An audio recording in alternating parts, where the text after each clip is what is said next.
There is absolutely no difference between me and others, except in my knowing myself as I am. I am all. I know it for certain and you do not. In reality, I am neither hearing nor answering. In the world of events, the question happens and the answer happens. Nothing happens to me. Everything just happens. My destiny was to be born a simple man, a humble tradesman with little formal education. My life was of the common kind with desires and fears. When through faith in my teacher and obedience to his words, I realized my true being, I left behind my human nature to look after itself until its destiny is exhausted. Occasionally an old reaction, emotional or mental, happens in the mind, but it is at once noticed and discarded. After all, as long as one is burdened with a personality, one is exposed to its idiosyncrasies and habits. When I met my Guru, he told me, "You are not what you take yourself to be. Find out what you are. Watch the sense I am. Find your real self." I obeyed him because I trusted him. I did as he told me.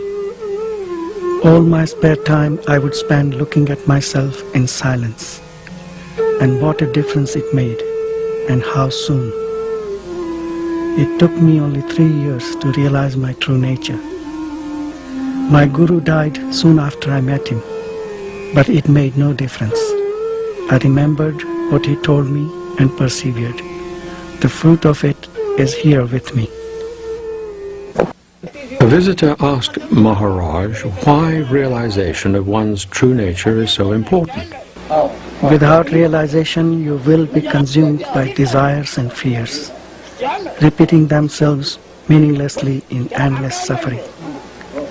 Most of the people do not know that there can be an end to pain.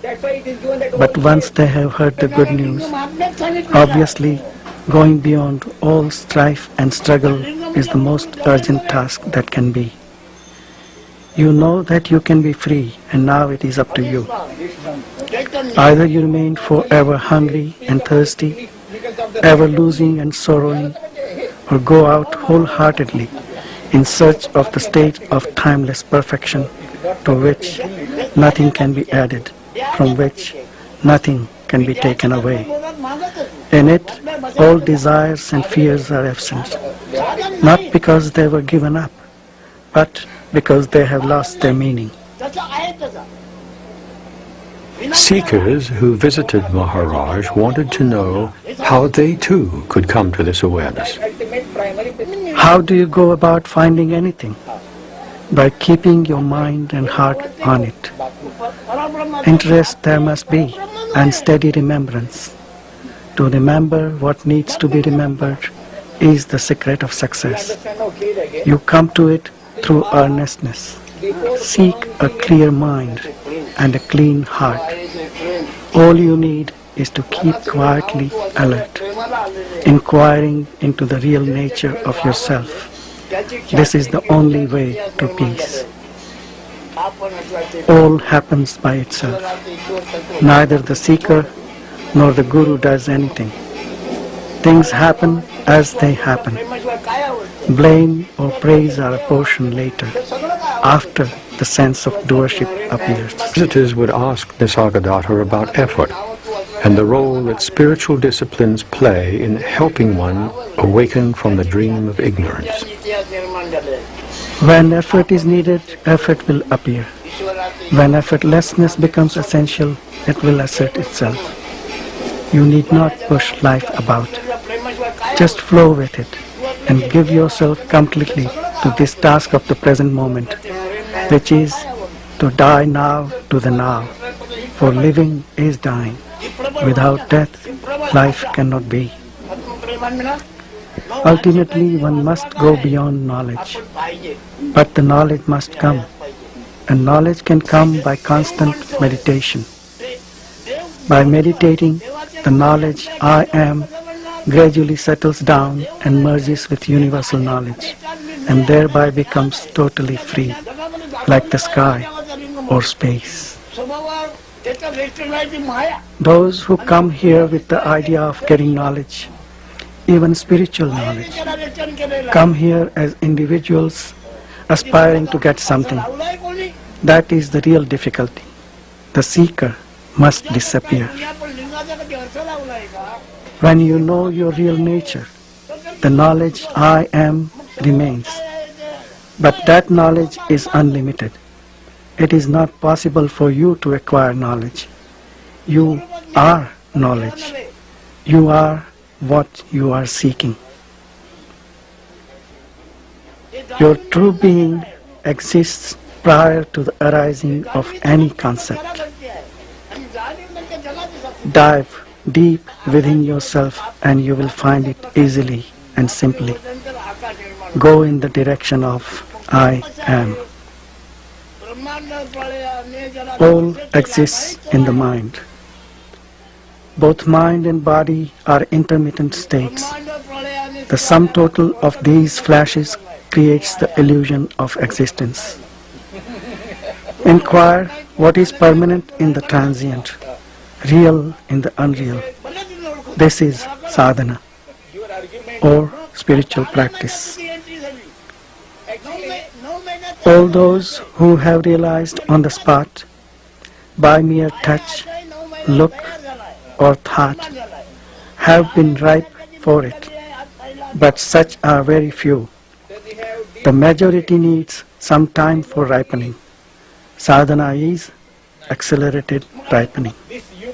How is one to approach this awareness, of which Maharaj speaks, from the point of view of being one with it? You must realize first of all that you are the proof of everything, including yourself. None can prove your existence, because his existence must be confirmed by yours first. Your being and knowing are your own. You do not come from somewhere. You do not go anywhere. You are timeless being and awareness. Develop the witness attitude and you will find in your own experience that detachment brings control. The state of witnessing is full of power. There is nothing passive about it. Just keep in mind the feeling I am. Merge in it till your mind and feeling become one. By repeated attempts, you will stumble on the right balance of attention and your mind will be firmly established in the thought, feeling, I am. Whatever you think, say, or do, the sense of immutable and affectionate being remains as the ever-present background. Maharaj often spoke of his guru and the role of the teacher in spiritual life. Every morning he reverently decorated the photos of his guru that hung in the upstairs room. He often said that the true teacher was one's own self. The greatest guru is your inner self. Truly, he is the supreme teacher. He alone can take you to your goal, and he alone meets you at the end of the road. Confide in him, and you need no outer guru. But again, you must have the strong desire to find him, and do nothing that will create obstacles and delays. You are never without a guru, for he is timelessly present in your heart. What he wants you to do is simply learn self-awareness, self-control, and self-surrender. It may seem arduous, but it is easy if you are earnest, and quite impossible if you are not. Everything yields to earnestness. The true guru will never humiliate you, nor will he estrange you from yourself. He will constantly bring you back to the fact of your inherent perfection and encourage you to seek within. Nisargadata referred to the illusory sense of being, traditionally called the ego, as the I amness. He says that to find the source of this I amness and fully understand it as nothing more than a conceptual idea of oneself is the way to self-realization and wholeness. Maharaj asks the seeker to be in the state which is prior to the experience of I amness. The concept I am comes spontaneously and goes spontaneously. Amazingly, when it appears, it is accepted as real. All subsequent misconceptions arise from that feeling of reality in the I amness. The moment the feeling I am appears, the world also appears. Any image you have of yourself is not true. True knowledge is to abide in your own self. The teachings of Maharaj move our awareness from the I amness, this sense of separate identity, to a non-dualistic state of oneness with the Absolute, which is our real nature. Visitors asked for clarification concerning this state of emptiness. I mean, free of all content. To myself, I am neither perceivable nor conceivable. There is nothing I can point out and say, this I am. You identify yourself with everything so easily. I find it impossible. The feeling, I am not this or that, nor is anything mine, is so strong in me that as soon as a thing or a thought appears, there comes at once the sense, this I am not. I find that somehow by shifting the focus of attention, I become the very thing I look at and experience the kind of consciousness it has. I become the inner witness of the thing. I call this capacity of entering other focal points of consciousness love. You may give it any name you like. Since at any point of time and space I can be both the subject and the object of experience, I express it by saying that I am both, and neither, and beyond both. From the point of view of self-realization or enlightenment, there are no individuals. The Self, or God, exists as all manifestation.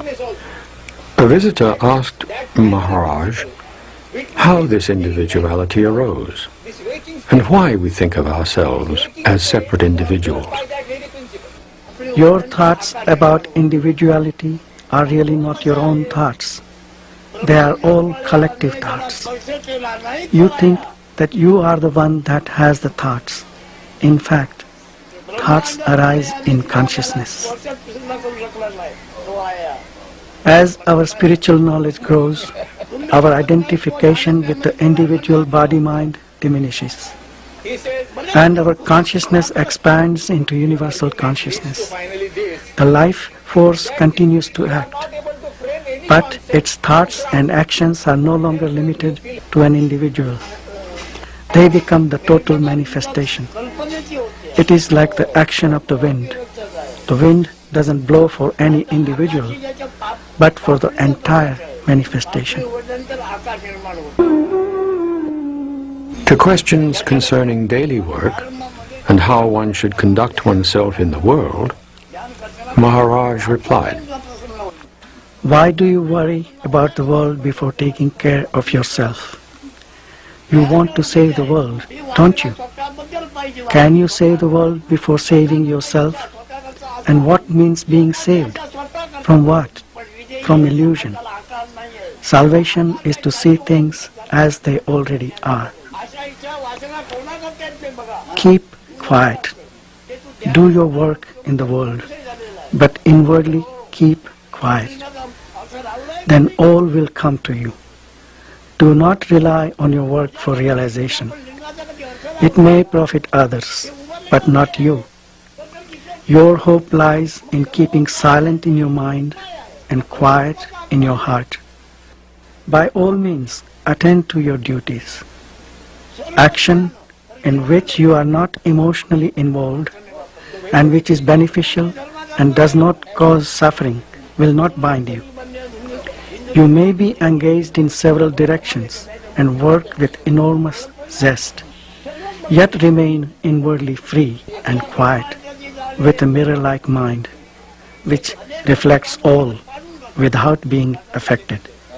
The unexpected is bound to happen, while the anticipated may never come. All is because you are. Grasp this point firmly and deeply and dwell on it repeatedly. To realize this as absolutely true is liberation. The one who has fully investigated himself, the one who has come to understand, will never try to interfere in the play of consciousness. There is no creator with a vast intellect as such. All this play is going on spontaneously. There is no intellect behind it, so don't try to impose yours to bring about any change. Leave it alone. Your intellect is a subsequent product of this process. So how can your intellect take charge of or even evaluate the whole creation? Investigate yourself. This is the purpose of your being. Spirituality is nothing more than understanding this play of consciousness. Try to find out what this illusion is by seeking its source. There can be no consciousness without awareness. There can be awareness without consciousness, as in deep sleep. Awareness is absolute. Consciousness is relative to its content. Consciousness is always of something. Consciousness is partial and changeful. Awareness is total, changeless, calm and silent. And it is the common matrix of every experience. What you are, you already are. By knowing what you are not, you are free of it and remain in your own natural state. It all happens quite spontaneously and without effort. माझे जे असणे आहे ते जाणीव निर्णय केला आहे ते जाणीवीचं साक्षीत्व त्याला घडते आहे आणि जाणीव नंतर जगाचं साक्षीत्व करते आहे. Before the appearance of this beingness, whatever state is, that state is prior to or rather beyond beingness and no being state also. I prevail in that state before the arrival of beingness or before the arrival of no beingness also. And with the waking state, all this world is manifest because of my beingness. My world is manifest. That also is observed by that state, which is prior to beingness.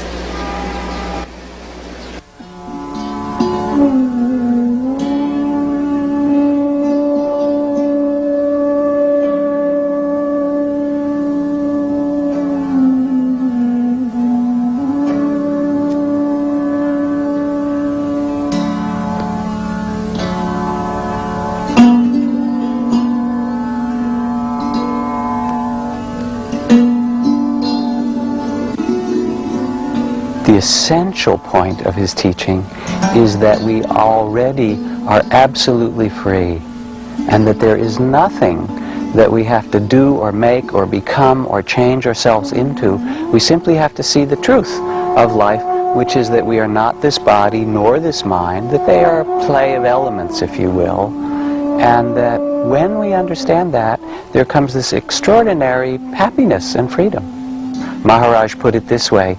He said, when I see I am nothing, that is wisdom. And when I see I am everything, that is love. And between those two, my life moves.